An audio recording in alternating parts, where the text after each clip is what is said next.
اِنَّا لَمَرْدُودُونَ فِي الْحَافِرَةِ، اِنَّا کیا بے شک ہم، لَمَرْدُودُون البتہ لوٹائے جانے والے ہیں.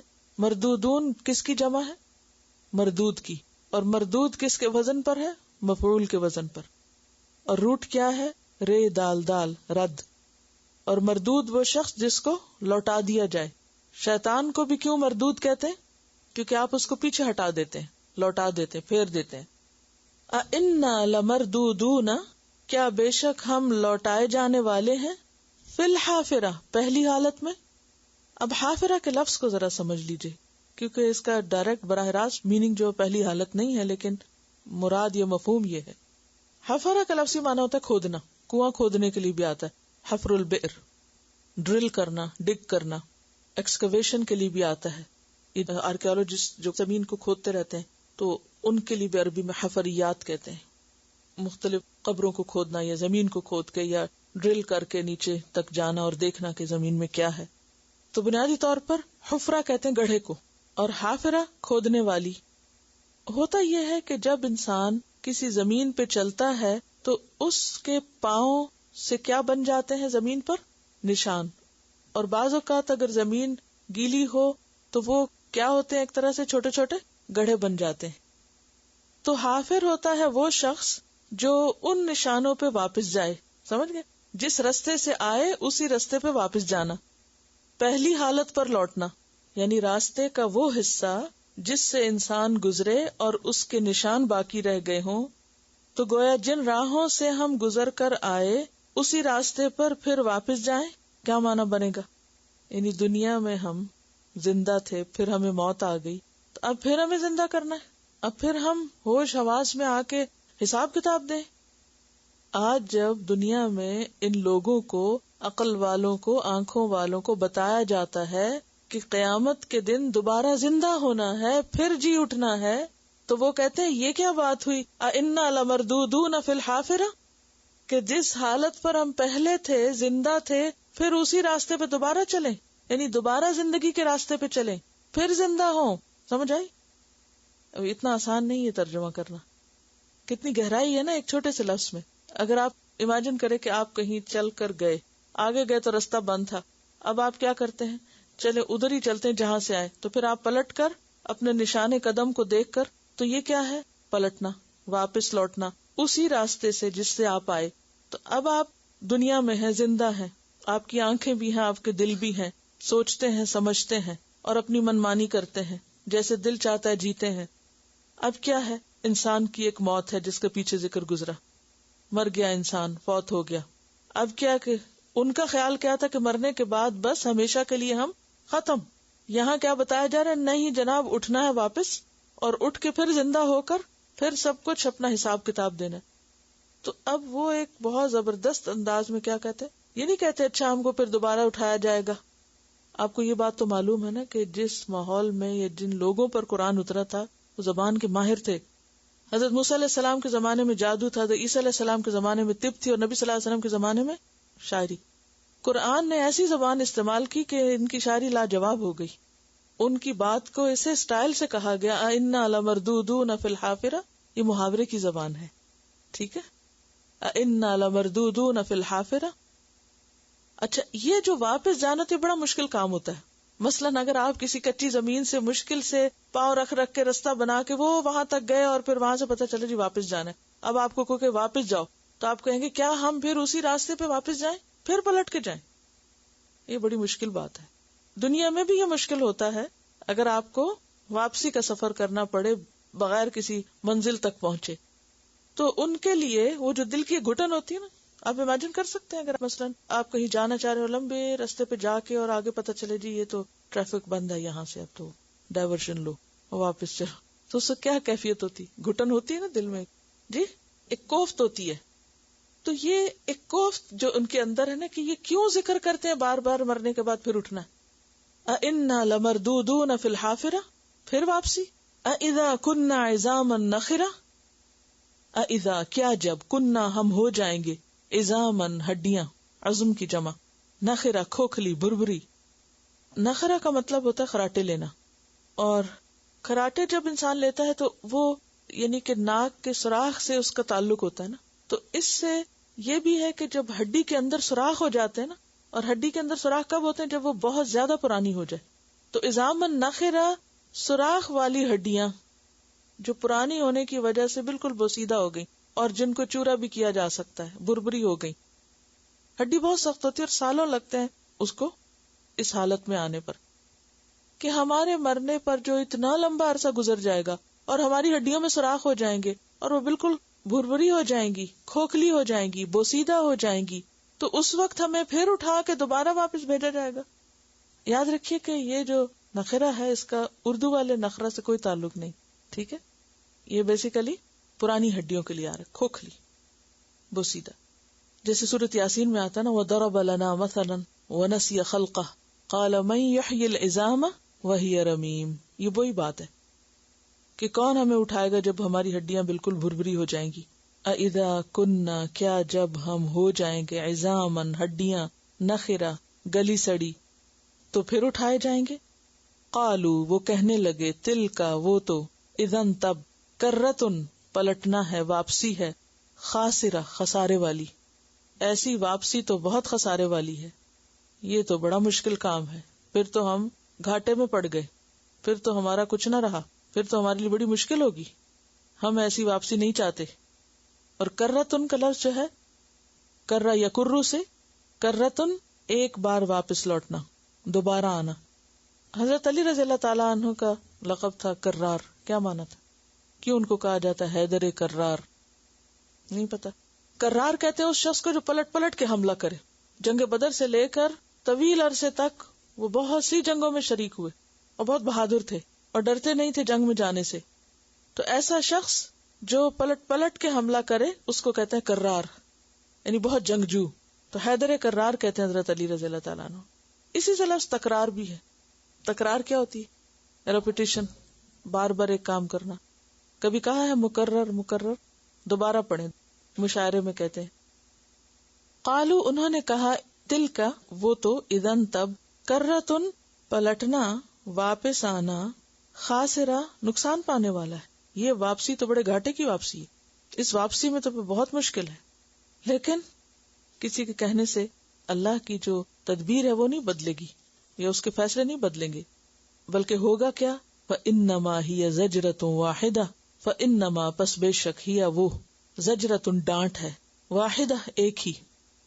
یہ لفظ پہلے پڑھا ہے زجرہ کا، کیا؟ وَالزَّاجِرَاتِ زجرا، ڈانٹ ڈپٹ کرنے والے فرشتے. اور مستجر کا لفظ بھی آپ پڑھ چکے ہیں پیچھے سورۃ القمر میں. تو زجرہ کہتے ہیں خوفناک آواز سے ڈانٹنا. آپ نے دیکھا ہوگا کہ جب آپ ڈانٹتے ہیں نا تو صرف ڈائریکٹ بات نہیں شروع کرتے، اس سے پہلے آپ ایک آواز بھی نکالتے ہیں. وہ جو آواز ہے نا پہلے نکالنے والی، اور پھر جو بولتے ہیں اس میں بھی وہ ساتھ شامل ہو جاتی. بچوں کے ساتھ کرتے، اس وقت تو کسی کی نہیں نکلے گی، لیکن سب کو پتا ہے میں کیا کہہ رہی ہوں. تو خوفناک آواز سے ڈانٹنے کے لیے یہ لفظ آتا ہے. صرف ڈانٹ نہیں ہے، خالی ڈانٹ نہیں، بلکہ کون سی ڈانٹ؟ خوفناک آواز سے ڈانٹ. فَإِنَّمَا هِيَ زَجْرَةٌ وَاحِدَةٌ، بس ایک ہی، once. اچھا آپ تو 10 دفعہ ڈانٹے کوئی اثر نہیں ہوتا، لیکن قیامت کی ڈانٹ ایک ڈانٹ ہے، بس ایک، ون وائس، بس. فَإِنَّمَا هِيَ زَجْرَةٌ وَاحِدَةٌ، سورۃ یاسین میں آتا ہے نا إِن كَانَتْ إِلَّا صَيْحَةً وَاحِدَةً. اور سورۃ القمر میں آتا ہے وَمَا أَمْرُنَا إِلَّا وَاحِدَةٌ كَلَمْحٍ بِالْبَصَرِ إِلَّا وَاحِدَةٌ، ہمارا حکم بس کن ہوگا، ایک دھمکی، ایک ڈانٹ، ایک آواز، ایک ہی دفعہ کا کہنا کافی. یعنی قیامت کا آنا تمہیں بہت دور لگتا ہے، بہت مشکل لگتا ہے، حالانکہ ہوگا کیا؟ ایک ڈانٹ پڑے گی، فَإِذَا هُمْ بِالسَّاهِرَةِ، سب کان پکڑ کے میدان میں حاضر ہو جائیں گے. آج تو ہر ایک بھاگا پھرتا ہے نا اپنی اپنے مرضی اور اپنے اپنے جدھر منہ آتا ہے ادھر، لیکن قیامت کے دن ایک ڈانٹ سے سب حشر کے میدان میں آ جائیں گے. ساحرہ سے مراد میدان حشر ہے. اصل میں ساحرہ کا لفظ جو ہے نا سحر سے، ہا والا نہیں ہے، ہا والا ہے، سین ہا را، سحر. سحر کا مطلب ہوتا ہے نیند کا اڑ جانا، نیند نہ آنا. اور ساحرہ میدان کے لیے آتا ہے جہاں کوئی سو نہیں سکتا، کیونکہ کوئی درخت وغیرہ کچھ نہیں. ساحرہ ایسا میدان جو چٹیل، پلین. قیامت کے دن زمین کیسی ہوگی؟ لا تری فیہا عوجا ولا امتا، پلین روٹی کی طرح، میدے کی روٹی کی طرح سیدھی اسٹریٹ. جو دوسرے آٹے کی روٹی ہوتی ہے وہ پھر تھوڑی اوپر نیچے ہوتی ہے, لیکن کبھی آپ نے میدے کی بنائی ہوگی تو اس میں آپ اٹھا کے دیکھیں تو یہ لگتا ہے جیسے کپڑا اٹھایا ہوا ہے, بالکل پلین. تو قیامت کے دن زمین بھی بالکل اسی طرح پلین میدان ہموار ہو جائے گا. تو ساحرہ اس زمین کو کہتے ہیں کہ جو بالکل ہموار ہو, میدان ہو, اور اس پر چمکتی ریت ہو جس پہ سراب بھی بنتے ہوں, اور بکثرت آمد و رفت لوگ آتے جاتے ہوں. جیسے ہائی ویز ہوتی ہے نا, تو بالکل پلین. کچھ سڑکیں ہوتی ہیں نا, وہ آپ گاڑی چلے تو گر گر گر کی آواز آتی ہے, اور کچھ سڑکیں ایسی آ جاتی ہیں کہ جن کے اوپر آپ چلتے جائیں, جیسے موٹر ویز ہوتے ہیں, چلتے جائیں تو کیا ہوتا ہے پتہ نہیں چلتا کہ آپ کس پہ چل, بالکل اسموتھ اسٹریٹ. تو قیامت کے دن زمین بھی اسی طرح کا میدان بن جائے گی کہ جس پر کسی قسم کی کوئی ذرا بھی اونچ نیچ نہ ہوگی. اب اس میدان میں سارے لوگ زمین سے نکل کر ایک آواز سے وہاں پہنچ جائیں گے. وَإِذَا هُمْ بِالسَّاهِرَةِ.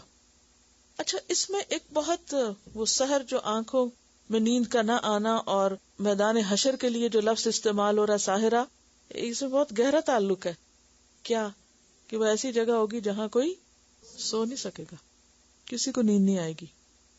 آپ نے کبھی سفر کیا ہوگا, آپ ایئرپورٹ پہ یا کہیں کسی ویٹنگ روم میں یا ویٹنگ پلیس پر کتنے بھی تھکے ہوئے ہوں, کتنے بھی جاگے ہوئے ہوں, جب آپ کو پتا ہو کہ پلین چھوٹنے والا ہے, نیند نہیں آتی نا. وہاں بھی کئی لوگوں کو آ جاتی ہے, لیکن بعض ایسی جگہ ہوتی ہیں کہ جہاں انسان بالکل نہیں سو سکتا, خاص طور پر جب آپ کو پتا ہو کہ ابھی کوئی نیوز آئے گی, ابھی کوئی ریزلٹ سامنے آئے گا, ابھی کوئی نتیجہ سامنے آنے والا ہے, تو انسان کتنا بھی تھکا ہو اس کو نیند نہیں آتی. تو قیامت کے دن بھی حساب کتاب کے میدان میں لوگ اسی طرح ہی کھڑے ہوں گے کہ ان کے انٹرویوز ہوں گے, ان سے پوچھ گچھ ہوگی, کیا کر کے آئے ہو, کیا ساتھ لائے ہو. سامان چیک کیا جائے گا, اعمال نامہ کھولا جائے گا, ساری چیزیں دیکھی جائیں گی, اور جن چیزوں کی اجازت نہیں تھی ساتھ لانے کی ان کو قبول نہیں کیا جائے گا, اٹھا کے وہاں کوارنٹین کر دیا جائے گا, اور صرف وہ اعمال فائدہ دیں گے جو اللہ کی مرضی کے مطابق ہوں گے, جو ریکمینڈڈ ہوں گے, جو اس لینڈ کے لا کے مطابق ہوں گے. فَإِذَا هُمْ بِالسَّاهِرَةِ. تلاوت.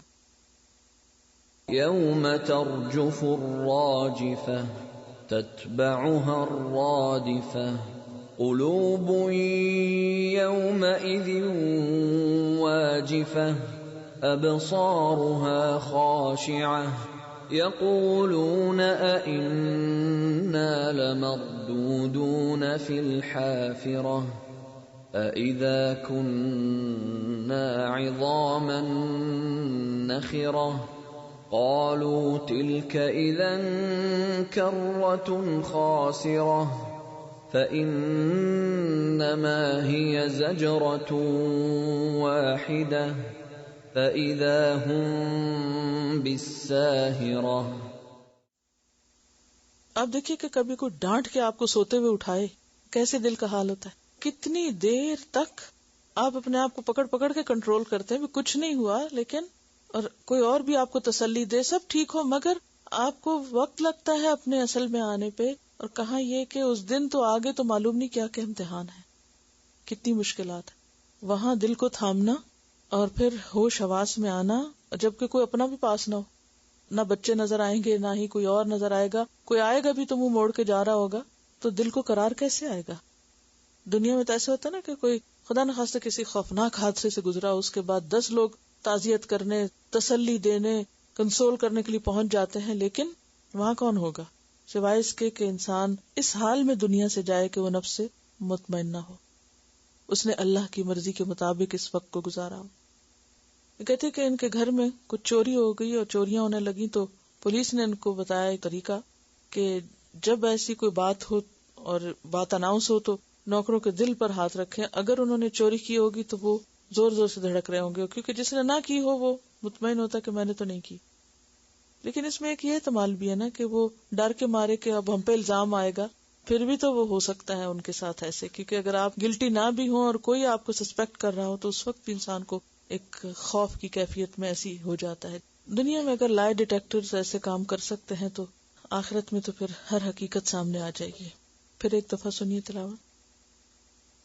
يوم ترجف الراجفة تتبعها الرادفة قلوب يومئذ واجفة أبصارها خاشعة يقولون أئنا لمردودون في الحافرة أئذا كنا عظاما نخرة قالوا تلك إذا كرة خاسرة فإنما هي زجرة واحدة فإذا هم بالساهرة. یہ جو ہر آیت ہاں پہ رک رہی ہے اپنی ساؤنڈ میں اور اپنے انداز میں اور اسلوب میں اور الفاظ کی سلیکشن میں ایک زبردست اثر رکھنے والی ہے. یعنی الفاظ کا انتخاب بھی بہت زبردست ہے اور عبارت کا جو گٹھاؤ ہے اور اس کے اندر جو مضبوطی ہے اور جو پڑھنے کا اسٹائل ہے، اگر واقعی کوئی اس کو سمجھ کے پڑھے تو انسان ہل کے رہ جائے. یہ ایسی واپسی ہوگی کہ جس میں واپسی کا جو مرحلہ ہے یا عمل ہے وہ خسارے پر مبنی ہے، یعنی اس میں گھاٹا لازم ہے، یعنی وہ عمل ہی خسارے والا ہے کیونکہ واپس نہیں جانا چاہتے، دوبارہ اٹھنا نہیں چاہتے کہ اگر ہمیں اٹھایا گیا تو یہ تو اٹھنا ہی گھاٹے کا اٹھنا ہے. جیسے آپ کہتے ہیں نا یہ پینا گھاٹے کا پینا ہے، یعنی پی کے آپ کو بیمار ہو جائیں گے. هل اتاک حدیث موسیٰ، 30ویں پارے میں بھی موسیٰ علیہ السلام کا ذکر ہے. سورۃ طٰہٰ، شعراء، انبیاء، القصص، النمل، اور یہاں بھی موسیٰ علیہ السلام کا واقعہ. هل اتاک حدیث موسیٰ، کیا تمہارے پاس موسیٰ علیہ السلام کی خبر آ چکی؟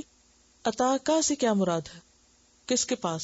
محمد صلی اللہ علیہ وسلم کے پاس. اور آپ کو کیوں کہا جا رہا ہے؟ تاکہ آپ کے دل کو تسلی ہو کہ اگر آپ کی بات نہیں مانی جا رہی تو موسیٰ علیہ السلام کے ساتھ یہ سب حالات گزر چکے ہیں. انہوں نے بھی بہت نشانیوں کے ساتھ، دلائل کے ساتھ حق کا پیغام سب کے سامنے رکھا، لیکن وقت کا فرعون نہیں مانا. هل اتاک حدیث موسیٰ، کیا تمہارے پاس آئی ہے خبر، قصہ، بات موسیٰ کی علیہ السلام؟ اذ ناداہ ربہ، جب پکارا تھا اس کو اس کے رب نے. کہاں پر؟ بالواد المقدسی، وادی مقدس میں، مقدس وادی میں، پاک وادی میں، طوا کی یعنی کوہ طور پر. جب اس کو اس کے رب نے مقدس وادی طوا کے پاس پکارا تھا. یہ اس واقعے کا ذکر ہے جب موسیٰ علیہ السلام مدین سے واپس مصر آ رہے تھے اور آگ کی تلاش میں کوہ طور کے پاس پہنچے اور وہاں اللہ سبحانہ وتعالیٰ نے ان کو پکارا. سورۃ القصص میں آتا ہے فلما اتاها نودی من شاطئ الواد الایمن فی البقعۃ المبارکۃ. سورۃ مریم میں آتا ونادیناہ من جانب الطور. یہاں وادی طوا کا ذکر ہے، وہاں کیا؟ من جانب الطور الایمن وقربناہ نجیا. اذ ناداہ ربہ بالواد المقدس طوا اذهب الى فرعون، جاؤ فرعون کے پاس، انہ طغی، بے شک اس نے سرکشی کی. اور طغا کا کیا معنی ہوتا ہے؟ حد سے بڑھنا. اور حد سے بڑھ گیا. کس چیز کی حد سے؟ بندگی کی. اور کیا بن گیا؟ خدا بن گیا. کیا کہتا تھا؟ انا ربکم الاعلی. فقل، پس کہو، حل لکا، کیا ہے تمہارے لیے، کیا تم چاہو گے، رغبت رکھو گے، الا، طرف اس بات کے، ان تزکا، کہ تم تزکیہ کرو اپنا. کیا تم اپنا تزکیہ کرنا چاہو گے؟ تزکیہ کا کیا معنی ہے؟ اپنے آپ کو عیبوں سے پاک کرنا، عیوب سے پاک کرنا. فقل هل لك الى ان تزکا. اب آپ دیکھیے کہ اس میں بیماری کیا ہے؟ طغا کی. اور علاج کیا ہے؟ تزکا. سرکشی کی بیماری کی وجہ کیا ہوتی ہے؟ تکبر. اور اس کا تزکیہ کیا ہے؟ خشوع خضوع، ہمبلنس، عاجزی پیدا کرنا، اللہ کی طرف جھکنا، اللہ کی طرف رجوع کرنا. تو موسیٰ علیہ السلام کو کیا کہا گیا تھا؟ کہ جاؤ اس کے پاس اور کیا کرو؟ اس کا تزکیہ کرو. اس سے بہت اہم بات پتہ چلتی کہ ایک داعی کو کس چیز کی طرف توجہ دینی چاہیے؟ لوگوں کے تزکیے کی طرف. یعنی دین کا کام دراصل کیا کام ہے؟ کہ لوگوں کو اخلاقی عیبوں سے پاک کر کے کیا کیا جائے؟ اللہ کے قریب کیا جائے. اس کا آغاز کہاں سے ہوتا ہے؟ توحید سے، شرک سے بیزاری سے، منافقت سے دوری سے، اور اللہ کے لیے خالص ہونے سے. اذهب الى فرعون انه طغى فقل هل لك الى ان تزكى واهديك الى ربك، اور میں تیری رہنمائی کروں تیرے رب کی طرف. فتخشى، تو ڈرنے لگے، تیرے اندر خشیت پیدا ہو. اس سے کیا پتہ چلتا ہے کہ داعی کا کیا رول ہوتا ہے، اسے کیا کرنا ہوتا ہے؟ لوگوں کو اللہ سے جوڑنا ہوتا ہے. اہدیک الی ربک، آؤ میں تیری رہنمائی کروں تیرے رب کی طرف، رب کی معرفت، رب کی پہچان. ادعو الی سبیل ربک فاراہ الآیۃ الکبریٰ، پس دکھائی اس کو نشانی بہت بڑی. کون سی؟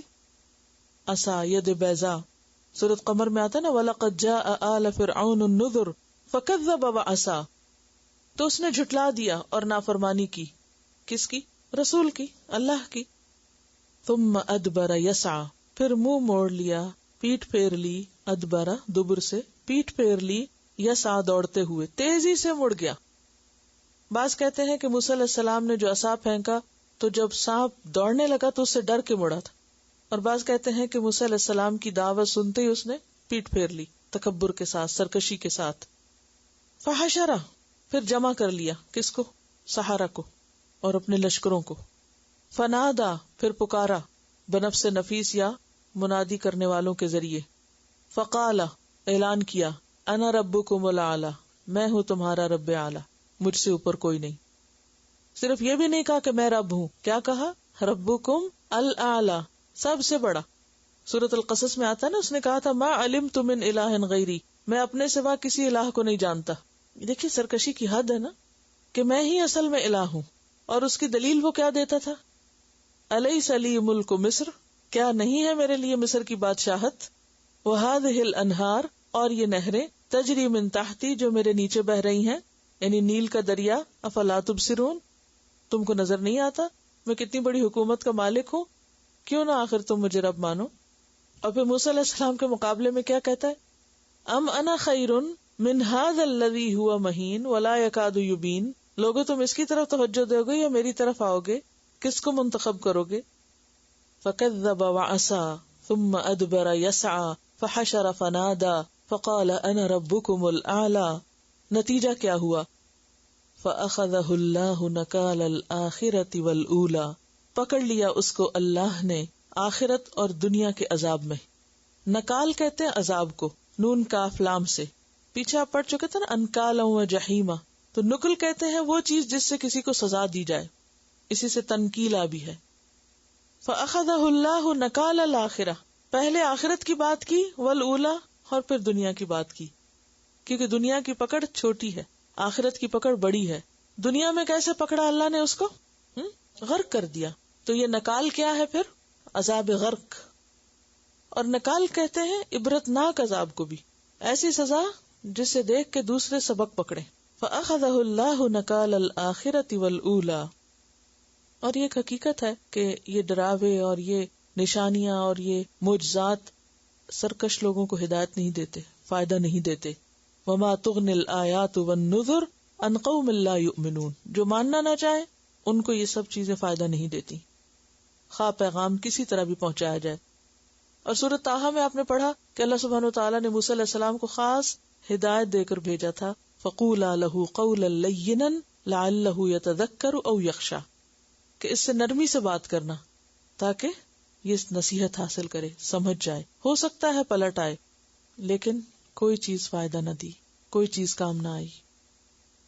ان فی ذلک لعبرۃ لمن یخشی، بے شک اس واقعے میں البتہ عبرت ہے، نصیحت ہے، لمن یخشی، ہر اس شخص کے لیے جو ڈرتا ہو. کس سے؟ اللہ سے. اور اللہ کی خشیت کس سے آتی ہے؟ انما یخشی اللہ من عبادہ العلماء، اللہ سے ڈرتے ہیں اس کے علم والے بندے. جتنا جتنا آپ کا اللہ کے بارے میں، اللہ کی کتاب کے بارے میں علم زیادہ ہوگا، اتنا زیادہ ڈر بھی ہوگا. اگر ایمان کے ساتھ یہ علم حاصل کیا جائے. ہاں ایمان نہ ہو تو پھر علم فائدہ نہیں دیتا، وہ انسان کے لیے الٹا وبال بنتا ہے. تو ان آیات میں بنیادی طور پر ایک داعی کا کردار بتایا گیا ہے کہ اس کے کرنے کے کام کیا ہوتے ہیں، اس کی ذمہ داری کیا ہوتی ہے، وہ کس طرح لوگوں کو اللہ کی طرف بلاتا ہے، اور کسی بھی فرعون کے سامنے اللہ کا پیغام کیسے رکھنا چاہیے. تلاوت سنیے، اس پہ سوچئے کہ کیا سمجھ آیا. هل أتاك حديث موسى إذ ناداه ربه بالواد المقدس طوى اذهب إلى فرعون إنه طغى فقل هل لك إلى أن تزكى وأهديك إلى ربك فتخشى فأراه الآية الكبرى فكذب وعصى ثم أدبر يسعى فحشر فنادى فقال أنا ربكم الأعلى فأخذه الله نكال الآخرة والأولى إن في ذلك لعبرة لمن يخشى. ایک داعی کا جو کردار ہے وہ یہ نہیں کہ لوگوں کے سر پہ سوار ہو جائے اور ان کے پیچھے پڑ جائے، بلکہ سٹیپ بائی سٹیپ آگے بڑھے، تدریج کے ساتھ اور حکمت کے ساتھ اور احسن اسلوب کے ساتھ پیغام پہنچائے. اور پیغام پہنچانے میں 2 چیزوں کو مد نظر رکھا جائے. کون کون سی؟ نمبر 1 تزکیہ، اور نمبر 2 اللہ سے تعلق، اللہ سے جڑنا. بندوں کو اللہ کی طرف موڑا جائے، اپنی ذات کی طرف نہ بلایا جائے یا کسی شخصیت سے وابستہ نہ کیا جائے. کن 2 چیزوں سے بچنا ہے؟ کہ لوگوں کو اللہ سے جوڑنا ہے، اور دوسرے توجہ کس پہ ہونی چاہیے؟ تزکیہ نفس کی طرف، تزکیہ اعمال کی طرف، خراب عادتوں کو دور کرنے کی طرف. علم روشنی ہوتی ہے جو انسان کو پلٹ پلٹ کے دکھاتی رہتی کہ کہاں داغ دھبے رہ گئے. اور اگر انسان اپنے ساتھ سچا ہو تو اپنی غلطیاں نظر آتی ہیں، اور جب نظر آ جائے تو پھر کوشش کرنی چاہیے ان کو ہٹانے کی. بالکل اسی طرح جیسے ہمیں اپنے چہرے کے یا لباس کے داغ دھبے نظر آتے ہیں تو ہم چین سے نہیں بیٹھ جاتے جب تک ان کو دور نہیں کر لیتے. پھر اللہ سبحانہ وتعالیٰ کچھ اور دلائل دیتے ہیں. اَأَنتُمْ أَشَدُّ خَلْقًا، کیا تم زیادہ مضبوط ہو تخلیق کے اعتبار سے؟ اشد کس سے ہے؟ شدید سے. اور شدید کس کو کہتے ہیں؟ مضبوط کو. اَأَنتُمْ أَشَدُّ خَلْقًا، کیا تم زیادہ مضبوط ہو تخلیق میں یعنی اپنی پیدائش کے اعتبار سے؟ ام السماء، یا آسمان، بناہا، اس نے بنایا ہے اس کو. کس نے؟ اللہ نے. والسماء بنیناہا بأید وإنا لموسعون. اور سورۃ الرعد میں آتا ہے اللہ الذی رفع السماوات بغیر عمد ترونہا. تو بات یہ ہے کہ انسان سے بڑی چیز ہے کیا؟ آسمان. جس رب نے آسمان بنائے وہ رب دوبارہ دنیا کو کیوں نہیں بنا سکتا ختم ہونے کے بعد؟